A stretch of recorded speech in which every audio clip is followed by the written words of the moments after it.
শাকতরিয়া চলো গণধর্ণা ও বিক্ষোভ কর্মসূচি।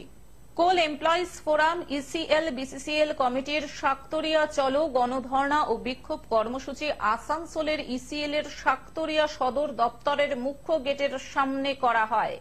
মূলত 15 দফা দাবিতে এই কর্মসূচি, যেমন অবিলম্বে পেনশন এআইসিপিআই এর বৃদ্ধি অনুসারে ডি এর সাথে সংযুক্ত করতে হবে, অবিলম্বে বিওটি দ্বারা প্রণীত নিয়ম অনুযায়ী চিকিৎসা বিল পরিশোধ করতে হবে, অবিলম্বে সমস্ত অবসর অথবা টার্মিনাল সুবিধা যেমন basic pay update, gratuity, pension, NPS, ছুটি, অসুস্থ ছুটির মজুরি দিতে হবে সহ একাধিক দাবিতে এই বিক্ষোভ কর্মসূচি কোল এমপ্লয়িজ ফোরামের পক্ষ থেকে। এদিন উপস্থিত ছিলেন চণ্ডী চ্যাটার্জি, বিমান মিত্র, অশোক রায় সহ আরো অনেকে। উপস্থিত হয়েছে সমস্ত এরিয়া থেকে, ইসিএল এর যত এরিয়া থেকে আমাদের উপস্থিত হয়েছে সমস্ত যারা রিটায়ার্ড করেছেন, রিটায়ার্ড এমপ্লয়িজরা এখানে এসছেন বিভিন্ন দাবি দাওয়ানে। তার মূল দাবি হচ্ছে তারা যে সমস্ত লিখিতভাবে যে ডিসিশন হয়ে আছে সেই ডিসিশনের বিরোধিতা করছে ইসিএল ম্যানেজমেন্ট, বিশেষ করে পার্সোনাল ডিপার্টমেন্ট। এত অত্যাচার, এত অত্যাচারিত হচ্ছে, এত নেগলেক্টেড হচ্ছে। তারা যখন যায় কোনো অফিসে, সেই অফিসে তাদেরকে বসাতে দূরে কথা, তাদেরকে এত হেয় করে, অসম্মান করে, এবং তার প্রতিবাদে আমরা কিন্তু এখানে জমায়েত হয়েছি।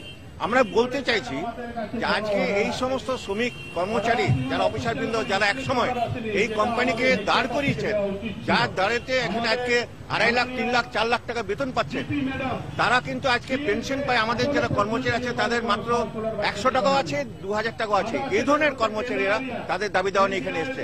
আমরা ওদের কাছে পরিষ্কার বলতে চাই যে আমাদের যে হক, আমাদের যে দাবি, সেটা ন্যায্য দাবি, এবং এই দাবি থেকে আমরা কোথাও নড়তে হবে না। আজকে আমরা এখানে বাধ্য হয়ে আমরা এখানে বসছি।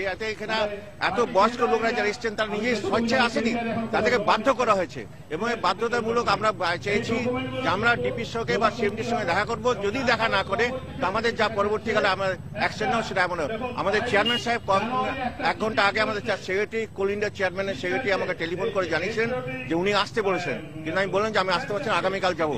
এমনিতে চেয়ারম্যানের সঙ্গে আমি যত মিটিং করেছি তাতে সহানুভূতি সহকারে, যেখানে কোল ইন্ডিয়ার চেয়ারম্যান যিনি সহানুভূতি সহকারে আমাদের সঙ্গে মিটিং করছেন এবং সমস্ত দাবি দেওয়া অনেকটাই মেনেছেন, এবং আশা করি 1 মাসের মধ্যে অনেক দাবি দেওয়া আমরা সলভ করতে পারবো। তার মধ্যে একটা তো সব থেকে বড় সলভ করলেন, যেটা 25,000 টাকা দীর্ঘদিন ধরে চলে। আপনারা ভাবুন তো যে একটা 2জন মানুষের চিকিৎসা করার জন্য বছরে 25,000 টাকা মাত্র দিচ্ছে। সেই 25,000 টাকাটা 8 লাখ টাকা খরচা করতে 32 বছর তাকে বাঁচতে হবে।